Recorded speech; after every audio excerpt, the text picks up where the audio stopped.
단순한 발전이 아니라 인간 존중의 철학이었습니다. 직접 서울을 찾은 그녀는 진실을 목격했습니다.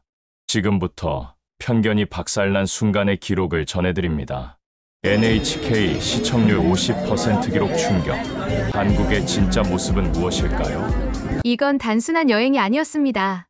일본의 한 교장이 남긴 이 고백으로 NHK는 긴급 편성을 단행했습니다.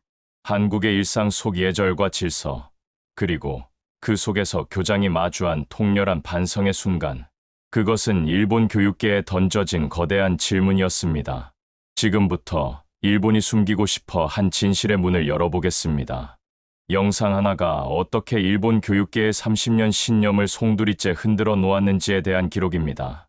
도쿄의 한 명문 고등학교 교장이 서울에서의 짧은 경험 이후 모든 동료 앞에서 무릎을 꿇고 눈물을 흘리게 된 사연인데요.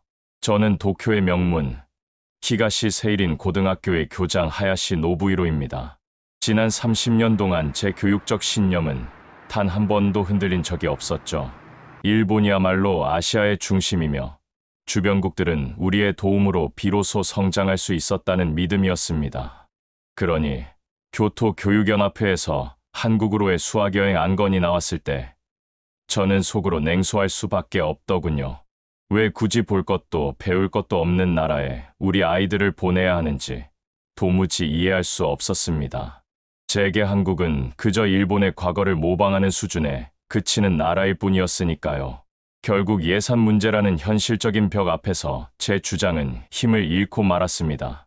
마지못해 서류에 서명을 하며 저는 인솔 교사들에게도 큰 기대는 하지 말자고 미리 언지를 주었네요.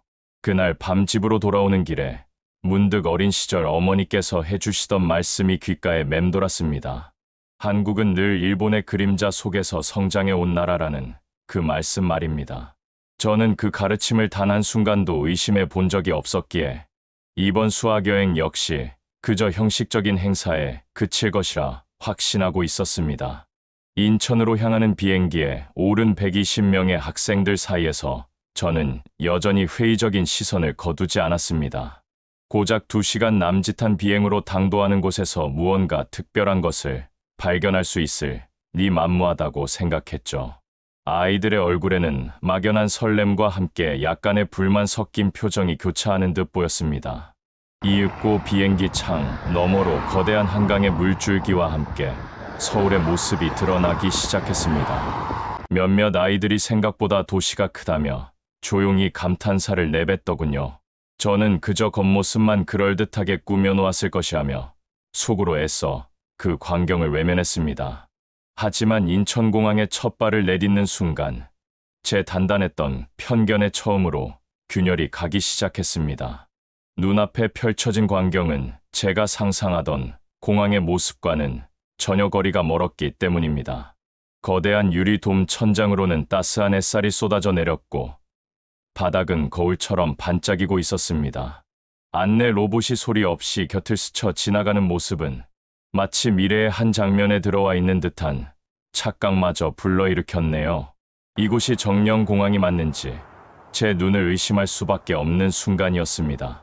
공항을 빠져나와 서울로 향하는 버스 안에서 저는 차창 밖으로 스쳐 지나가는 풍경에 또다시 말을 잃고 말았습니다.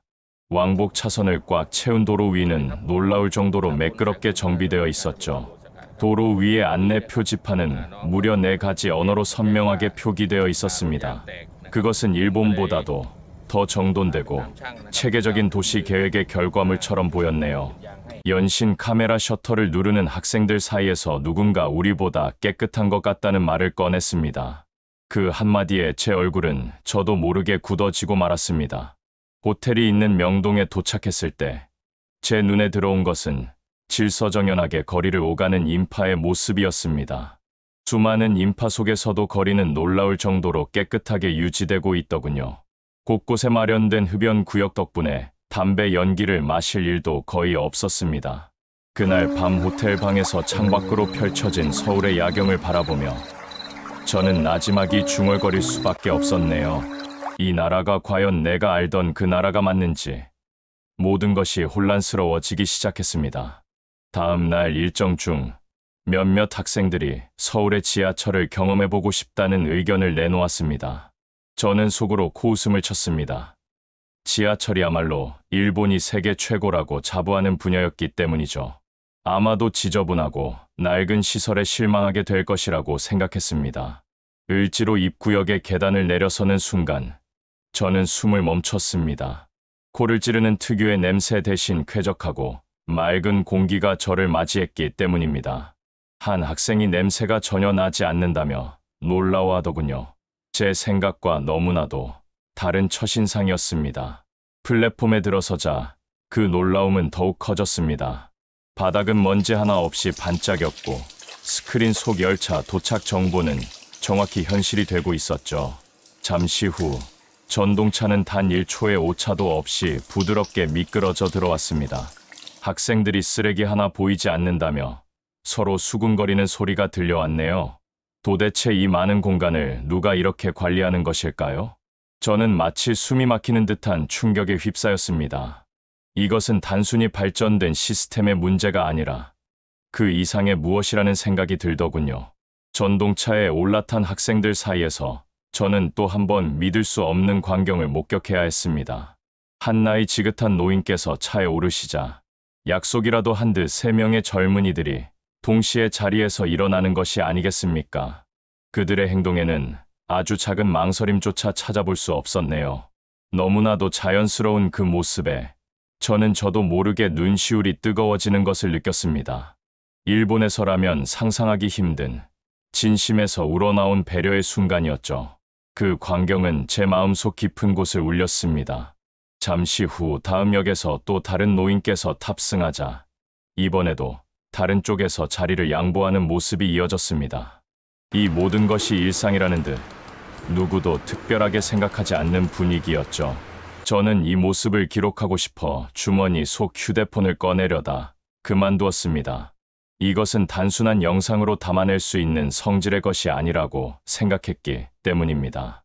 그날 밤 저는 잠 못 이루고 일기장에 한 문장을 적어 내려갔네요.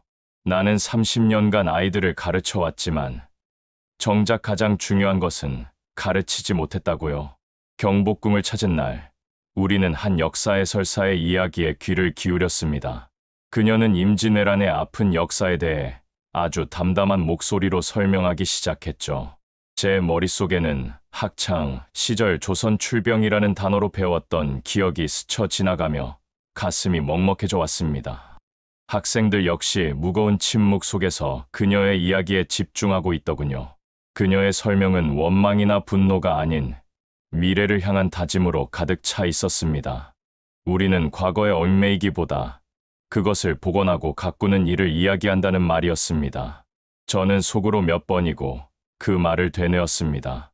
그들은 이미 과거의 상처를 넘어서 미래로 나아가고 있는데 우리는 아직도 과거의 영광 속에 갇혀 있는 것은 아닐까 하는 생각이 들었죠. 잠시 후 우연히 마주친 한국 학생들은 우리에게 다가와 일본을 좋아한다고 스스럼 없이 말을 건네기도 했습니다. 그 순수한 미소 앞에서 저는 더 이상 고개를 들 수가 없더군요. 그날 밤 호텔로 돌아온 저는 참아왔던 눈물을 터뜨리고 말았습니다. 부끄러움과 존경심이 뒤섞인 복잡한 감정이었습니다. 여행 나흘째 되던 날, 우리는 명동의 한 작은 분식집에 들러 늦은 점심을 해결했습니다. 계산을 하던 한 여학생의 얼굴에 잠시 당황한 기색이 스치는 것을 보았죠. 가게 아주머니께서 실수로 거스름돈 10,000원을 더 내어주신 모양이었습니다. 잠시 망설이는 듯하던 아이는 이내 곧장 카운터로 돌아가 돈을 돌려드렸네요. 아주머니께서는 아이의 손을 꼭 잡으시며 고맙다는 말과 함께 서비스하며 음료수 한 병을 건네주셨습니다. 정직함이라는 가치가 국경을 넘어 서로의 마음을 따뜻하게 만드는 순간이었습니다. 저는 조용히 미소 지으며 그 모습을 지켜보았습니다. 그리고 가게를 나와 학생들을 불러 모아 말했죠. 오늘 우리가 배운 것은 복잡한 수학 공식이 아니라 사람과 사람 사이의 믿음이라는 가장 중요한 가치였다고요. 제 말에 아이들은 모두 밝은 얼굴로 박수를 쳐주었습니다.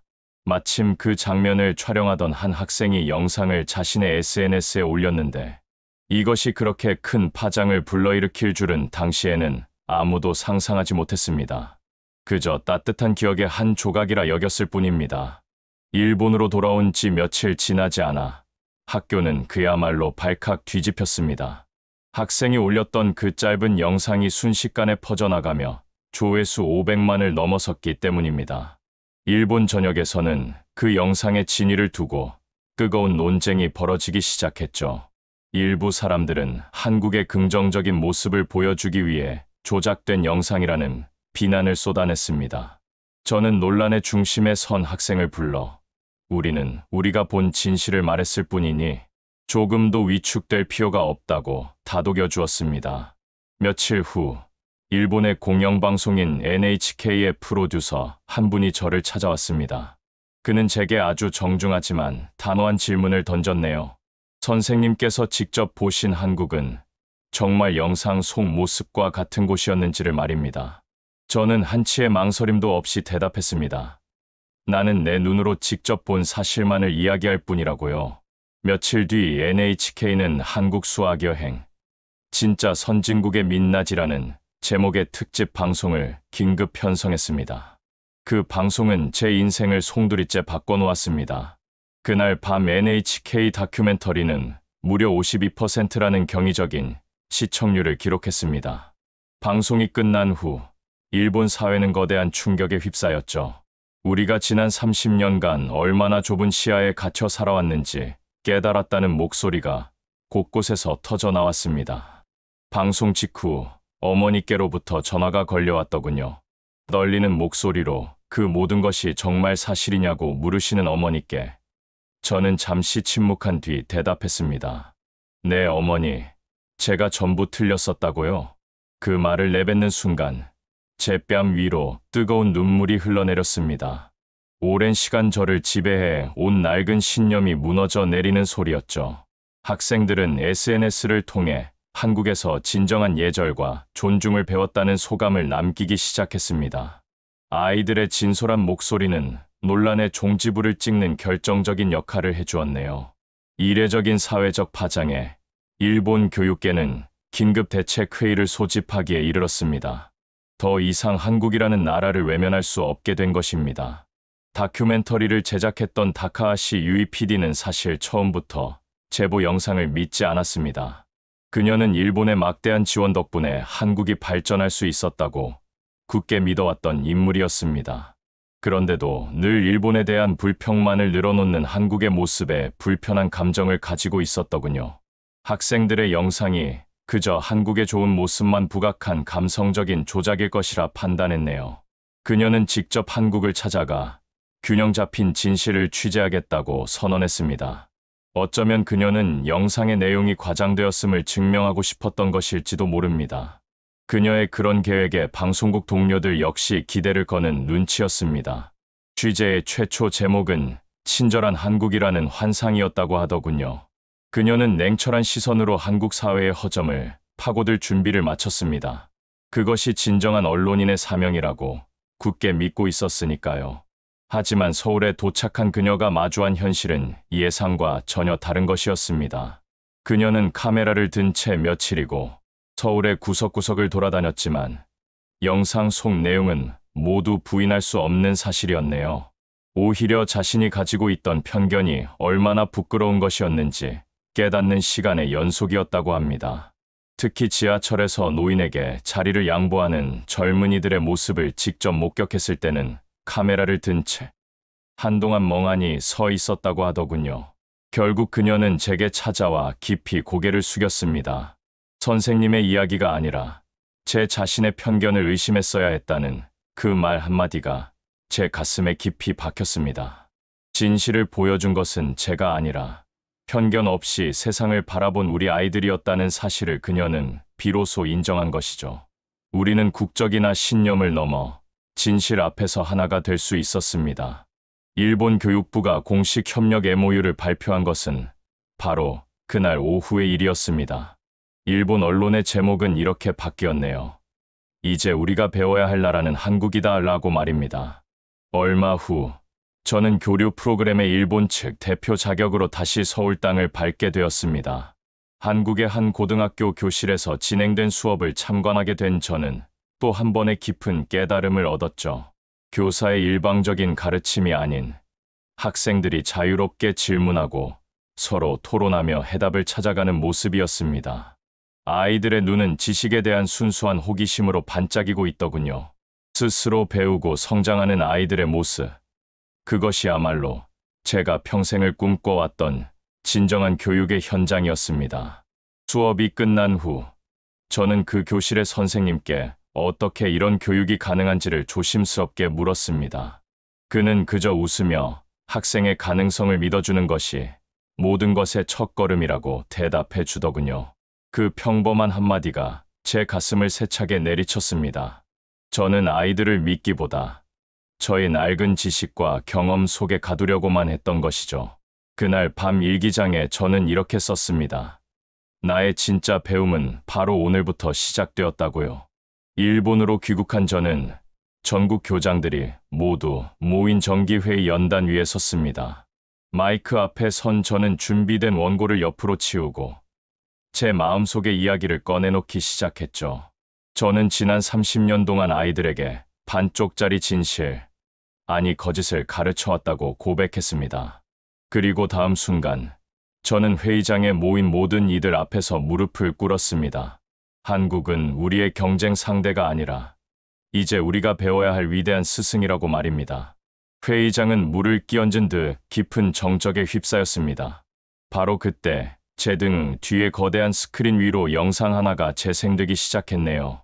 얼마 전 한국에 함께 다녀왔던 우리 학생들이 보내온 감사 편지였습니다. 선생님 덕분에 세상을 보는 눈을 갖게 되었다는 아이들의 진심 어린 목소리가 회의장을 가득 메웠습니다. 저는 조용히 눈물을 닦으며 자리에서 일어났습니다. 진정한 교육은 머리가 아닌 서로의 마음을 여는 것에서부터 비로소 시작된다는 것을 저는 이제야 깨닫게 된 것입니다.